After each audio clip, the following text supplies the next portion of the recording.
Hello. కానమోకు కథావచనం మోహనవచనం పరిజ్ఞాన హితబాండం నిత్య చదువరి శ్రోతలకు ఆహ్వానం. నమస్కారం. చదవదగునెవరు రాసిన తదుపరి చదివిన వెంటనే మరువక పలువురికి వినిపింపబూనిన అది ఏ పరిజ్ఞాన హితబాండమౌపో మహిళ మోహనవచనమై విరాజిల్లు. పరిజ్ఞాన హితబాండం లక్ష్యం ప్రతివారీ సమాచార హక్కు. ఆస్ఫూర్తితోనే ఇప్పుడు ప్రాచీన భారత జలమార్గాలు అనేటువంటి ఆ విశిష్టాంశాన్ని డాక్టర్ శ్రీనివాసులు దాసరి వారు అందజేయగా మన కానమోకు కథావచన శ్రోతలకు మీ కానమోకు స్వరంలో ఇప్పుడు వినిపిస్తాను, వినండి. ప్రాచీన భారత జలమార్గాలు.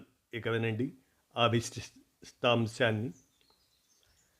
ప్రగతి విస్తరణకు జలమార్గాలు. నిజమే, జలమార్గాలు అతి ప్రాచీనమైన రవాణా సాధనాలు. రోడ్లు, రైళ్ళు, విమానాలు లేని రోజుల్లో మన పూర్వీకుల ప్రయాణాలు సరుకుల రవాణా నదీ నదాలు, వాగులు, వంకలు, ఏర్లు, కాలువలు తదితరాల ద్వారా సముద్రానికి అనుసంధానమై సాగేవి. ఆ జలమార్గాలు మన ఆర్థిక వ్యవస్థకు ఆయుపట్టుగా ఉండేవి. కాలక్రమంలో కనుమరుగైన ఆ వనరులను పునరుద్ధరించుకుంటే సంపద సృష్టికి అవి ఎంతో అక్కరకొస్తాయి. ముఖ్యంగా వివిధ ప్రాంతాల ప్రజల్ని, భిన్న సంస్కృతుల్ని మమేకం చేసి వర్తక, వాణిజ్య, కళాత్మక సంబంధాలని విస్తరించుకుంటూ సర్వమానవ సౌభ్రాతృత్వాన్ని మన పూర్వీకులు సాకారం చేశారు. జలమార్గాల ద్వారా ద్వీపాంతర, ఖండాంతర వలసల్ని ప్రోత్సహించి ఆయా ప్రాంతాల ఆర్థిక పరిపుష్టికి పునాదులు వేశారు. ప్రాచీన రేవుల ప్రస్తావన, దాని పరంగా రాష్ట్ర రాజధాని అమరావతికి సమీపంలో ధరణికోట చారిత్రక ప్రసిద్ధి పొందింది. శాతవాహనుల రాజధానిగా విలసిల్లిన పట్టణం అది.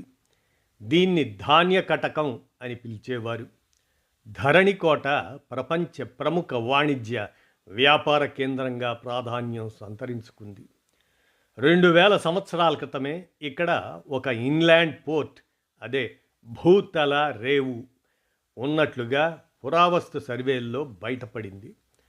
పెద్ద బండరాయిని తొలచి నిర్మించిన సొరంగం ద్వారా కృష్ణానదిని కలుపుతూ రవాణా మార్గం ఏర్పాటు చేశారు. ఆ రోజుల్లో నదీ ముఖద్వారం దగ్గర ఈ కాలువకు ఇరువైపులా సరకుల్ని ఎత్తడానికి, దించడానికి అనువుగా కర్రలతో కట్టిన ప్లాట్ఫారాలు తవ్వకాల్లో వెలుగు చూశాయి. ఇప్పుడు మనం నదుల్ని అనుసంధానం చేస్తున్నట్లు ఆ రోజుల్లో కాలువలు, నదులను సముద్రయానానికి అనువుగా ఏకీకృతం చేసినట్లు అవగతమవుతుంది చరిత్ర. ఆగ్నేయాసియా, పశ్చిమాసియా దేశాలతో ధరణికోటకు వాణిజ్య సంబంధాలు ఉన్నట్లు రుజువైంది. ఇలా సుదూర తీరాల నుంచి నేటి మచిలీపట్నం, అదే నాటి మసూలా, ఆ ముఖద్వారానికి ఆనుకొని ఉన్న ఘంటసాల, అక్కడ ప్రవహించే ఉప్పుటేరు ప్రవాహం ఆ గ్రామాన్ని సముద్రానికి కలుపుతూ ఉండేది. అప్పట్లో ఈ ప్రాంతం వస్త్ర పరిశ్రమకు ప్రసిద్ధి. కృష్ణా, గోదావరి మైదాన ప్రాంతాల్లో ధాన్యం విస్తారంగా పండేది.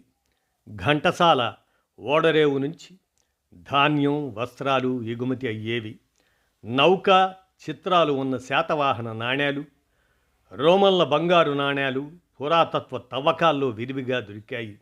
దీన్ని బట్టి ఈ ప్రాంతం ఆ రోజుల్లోనే రోమ్ సామ్రాజ్యంతో వర్తక వాణిజ్యం జరిపినట్లు రుజువవుతుంది. కాలక్రమేణా సముద్ర మట్టం కుంచుకుపోవడంతో ఈ ఓడరేవు కనుమరుగైంది.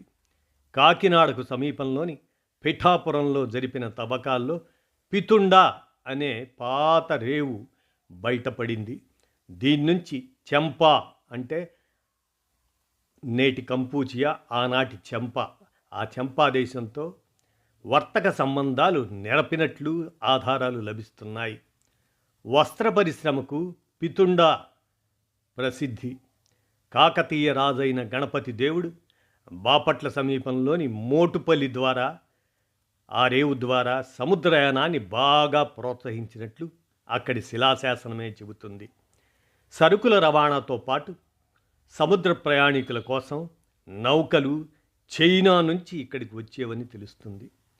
ఒంగోలు సమీపాన ఉన్న కొత్తపట్నం, దాన్ని క్రీకు అంటే కయ్య, ఆ కొత్తపట్నం క్రీకులో కృత్రిమ రవాణా కాలువ తీర ప్రాంతాన్ని సముద్రంతో కలిపేదని చరిత్ర చెబుతుంది. పెద్ద ఓడలు ఇక్కడికి వచ్చేవట. ఇక కోరింగ, తాళ్లరేవులు ఈ రెండు ప్రత్యేకతను సంతరించుకున్న పోర్టు సిటీలు ఆనాడు కాకినాడ రేవు కంటే ముందే ఇక్కడ వాణిజ్యం వెల్లివిరిసినట్లు తెలుస్తుంది. నౌకా నిర్మాణం, మరమ్మతుల సౌకర్యాలతో అంతర్జాతీయ స్థాయిలో గుర్తింపు పొందిన ఈ వాణిజ్య కేంద్రాలు ఇంగ్లాండ్, ఫ్రాన్స్, నెదర్లాండ్స్, పోర్చుగల్ దేశాలతో సంబంధాలు నెరిపాయి. ఆ రోజుల్లో సముద్రయానానికి పనికొచ్చే భారీ తాళ్ల తయారీ కేంద్రంగా తాళ్లరేవు ప్రసిద్ధి చెందింది.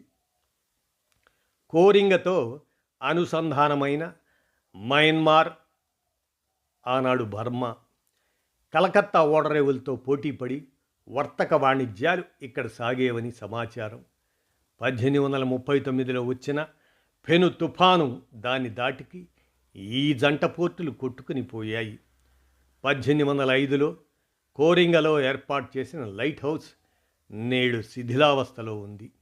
ఇక ఉత్తరాంధ్ర తీరంలో వంశధార నదీ ముఖద్వారాన ఉన్న కాళింగపట్నం, ఆ ఓడరేవు చెప్పుకోదగ్గ ప్రాచీన వాణిజ్య కేంద్రం. తూర్పు గంగైరాజుల రాజధానిగా, కాళింగుల పట్టణంగా అది వెనుతికెక్కింది. నాగర్లపేట తవ్వకాల్లో బయటపడ్డ ఆధారాల ప్రకారం దంతపుర అనే మరో పురాతన రేవు ఇప్పటి శ్రీకాకుళం రైల్వే స్టేషన్కు 6 కిలోమీటర్ల దూరంలో ఉంది. తామ్రలిప్తి అది పశ్చిమ బెంగాల్, మయన్మార్, శ్రీలంక, మలేషియా దేశాలతో అక్కడి నుంచి వర్తక వ్యాపారాలు సాగిన దాఖలాలు ఉన్నాయి. ఇసుక భారీగా మేటవేయడం, నిర్వహణ లోపాలతో కాలక్రమేణా ఈ రేవులు వాడుకలో లేకుండా పోయాయి. భౌగోళికంగా చూస్తే భారతదేశం 3 వైపులా బంగాళాఖాతం, అరేబియా సముద్రం, ఈ రెండింటినీ కలుపుతూ హిందూ మహాసముద్రం వ్యాపించి ఉన్నాయి. 11,098 దాదాపు 11,099 కిలోమీటర్ల పొడవైన సముద్ర తీర ప్రాంతం మనకు ప్రకృతి ప్రసాదించిన వరం. నదులన్నీ తీర మైదాన ప్రాంతాల్లో ప్రవహించి సముద్రాల్లో కలిసిపోతున్నాయి. ఈ తీరం వెంబడి 165కు పైగా చిన్న మధ్య తరహా ఓడరేవులు ఉన్నాయి. ఏపీకి, అదే ఆంధ్రప్రదేశ్కి దాదాపు 1053 దాదాపు 1054 కిలోమీటర్ల పొడవైన తీర ప్రాంతం ఉంది. మైదాన ప్రాంతాల్లో ప్రవహిస్తున్న గోదావరి, కృష్ణ, తుంగభద్ర, పెన్నా, వంశధార ఈ నదులు జాతీయ, అంతర్జాతీయ జల రవాణాకు, నౌకాయాన పరిశ్రమలకు, ఓడరేవుల నిర్మాణానికి, అంతర్గత జల తీర ప్రాంత రవాణాకు ఎంతో అనుకూలం.